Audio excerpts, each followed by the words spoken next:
रामायण वास्तव में क्या है? रामायण में एक छोटा सा वृतांत है जिसे सुनकर आप रो देंगे। एक रात की बात है, माता कौशल्या जी को सोते में अपने महल की छत पर किसी के चलने की आहट सुनाई दी। नींद खुल गई। पूछा कौन है? मालूम पड़ा श्रुतकीर्ति जी है, सबसे छोटी बहू शत्रुघ्न जी की पत्नी। माता कौशल्या जी ने उन्हें नीचे बुलाया। श्रुतकीर्ति जी आई, चरणों में प्रणाम कर खड़ी रह गईं। माता कौशल्या जी ने पूछा, श्रुति इतनी रात को अकेली छत पर क्या कर रही हो बेटी? क्या नींद नहीं आ रही? शत्रुघ्न कहाँ है? श्रुतकीर्ति की आंखें भर आईं। माँ की छाती से चिपटी गोद में सिमट गई। बोली, माँ उन्हें देखे हुए तो 13 वर्ष हो गए। उफ! कौशल्या जी का हृदय कांप कर मानो लड़खड़ा गया। तुरंत आवाज लगाई। सेवक दौड़े आए। आधी रात को ही पालकी तैयार हुई। आज शत्रुघ्न जी की खोज होगी। माँ साथ चली। आपको मालूम है शत्रुघ्न जी कहाँ मिले? नगरी अयोध्या जी के जिस दरवाजे के बाहर भरत जी नंदीग्राम में तपस्वी होकर रहते हैं, उसी दरवाजे के भीतर एक पत्थर की शिला है। उसी शिला पर अपनी बाह का तकिया बनाकर लेटे मिले। माँ उनके सिरहाने बैठ गईं। बालों में हाथ फिराया तो शत्रुघ्न जी ने आंखें खोली। देखा तो सामने माँ। उठे, चरणों में गिरे। माँ आपने क्यों कष्ट किया? मुझे बुलवा लिया होता। माँ ने कहा, शत्रुघ्न यहाँ क्यों? शत्रुघ्न जी की रुलाई फूट पड़ी। बोले, माँ भैया राम जी पिताजी की आज्ञा से वन चले गए। भैया लक्ष्मण जी उनके पीछे चले गए। भैया भरत जी भी नंदीग्राम में है। क्या ये महल, ये रथ, ये राजसी वस्त्र ठाट बाट विधाता ने मेरे लिए ही बनाए हैं? माता कौशल्या जी निरुत्तर रह गई। देखिए क्या है ये रामायण कथा। यह भोग की नहीं, त्याग की कथा है। यहाँ तो त्याग की मानो प्रतियोगिता ही चल रही है और सभी प्रथम है। कोई पीछे नहीं रहना चाहता। चारों भाइयों का प्रेम और त्याग एक दूसरे के प्रति अद्भुत, अभिनव और अलौकिक है। रामायण जीवन जीने की सबसे उत्तम शिक्षा देती है। भगवान राम को 14 वर्ष का वनवास हुआ तो उनकी पत्नी सीता मैया ने भी सहर्ष वनवास स्वीकार कर लिया। परंतु बचपन से ही बड़े भाई की सेवा में रहने वाले लक्ष्मण जी कैसे राम जी से दूर हो जाते?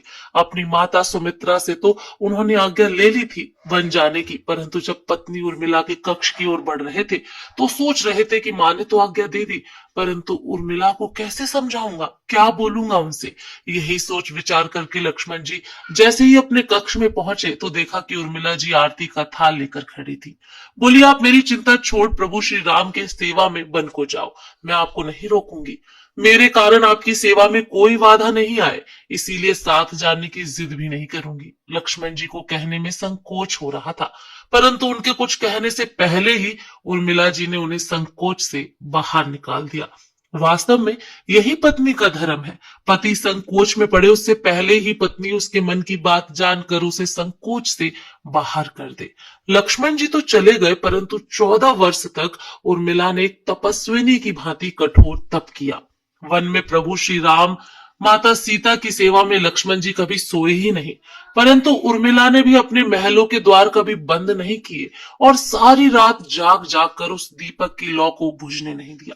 मेघनाथ से युद्ध करते हुए जब लक्ष्मण जी को शक्ति लग जाती है और हनुमान जी उनके लिए संजीवनी पर्वत लेकर लौट रहे थे, तो बीच रास्ते में जब हनुमान जी अयोध्या के ऊपर से गुजर रहे थे तो भरत जी ने उन्हें राक्षस समझकर बाण मारते हैं और हनुमान जी गिर जाते हैं। तब हनुमान जी भरत जी को सारा वृतांत सुनाते हैं कि सीता जी को रावण अपहरण कर ले गया। युद्ध में लक्ष्मण जी मूर्छित हो गए हैं। यह सुनते ही कौशल्या जी कहती हैं कि राम को कहना कि लक्ष्मण के बिना अयोध्या में पैर भी मत रखना, तब राम वन में ही रहे।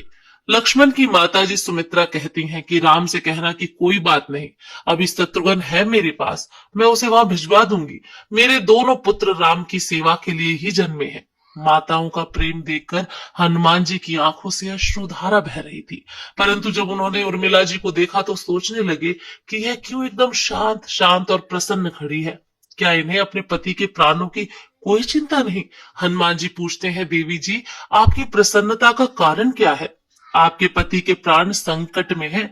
सूर्य उदय होते ही सूर्य कुल का दीपक बुझ जाएगा। उर्मिला का उत्तर सुनकर तीनों लोगों का कोई भी प्राणी उनकी वंदना किए बिना नहीं रह सकता। उर्मिला बोली, मेरा दीपक संकट में नहीं है, वो बुझ ही नहीं सकता। रही सूर्योदय की बात, तो आप चाहे तो कुछ दिन अयोध्या में विश्राम कर लीजिए, क्योंकि आपके वहां पहुंचे बिना सूर्य उदित हो ही नहीं सकता। आपने कहा कि प्रभु श्री राम मेरे पति को अपनी गोद में लेकर बैठे हैं। जो मनुष्य योगेश्वर प्रभु श्री राम की गोदी में लेटा हो, काल उसे छू भी नहीं सकता। यह तो वो दोनों ही लीला कर रहे हैं। मेरे पति जब से वन गए हैं तब से सोए ही नहीं है। उन्होंने न सोने का प्रण लिया हुआ है, इसलिए वे थोड़ी देर विश्राम कर रहे हैं। और जब भगवान की गोद ही मिल गई है तो थोड़ा विश्राम ज्यादा हो गया, वे अभी उठ जाएंगे। और शक्ति मेरे पति को तो लगी नहीं, शक्ति तो प्रभु श्री राम जी को लगी है। मेरे पति की श्वास श्वास में राम है, हर धड़कन में राम, उनके रोम रोम में राम है, उनके खून की बूंद बूंद में राम है। और जब उनके शरीर और आत्मा में सिर्फ राम ही है तो वो शक्ति राम जी को ही लगी होगी, दर्द भी राम जी को ही हो रहा होगा। इसीलिए हनुमान जी आप निश्चिंत होकर जाएं, सूर्य उदित नहीं होगा। राम राज्य की नींव राजा जनक जी की बेटियां ही थी, कभी सीता तो कभी उर्मिला। भगवान राम ने तो केवल राम राज्य का कलश स्थापित किया था, परंतु वास्तव में राम राज्य इन सबके प्रेम, त्याग, समर्पण और बलिदान से ही आया। जिस मनुष्य में प्रेम, त्याग, समर्पण की भावना हो, उस मनुष्य में ही राम बसता है। कभी समय मिले तो अपने वेद, पुराण, गीता, रामायण को पढ़ने और समझने का प्रयास कीजिएगा। जीवन को एक अलग नजरिए से देखने और जीने का सलीका मिलेगा।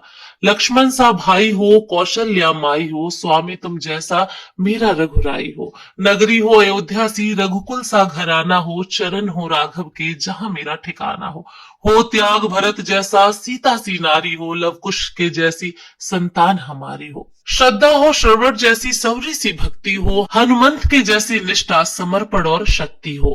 ये रामायण है पुण्य कथा श्री राम की। जय जय श्री राम।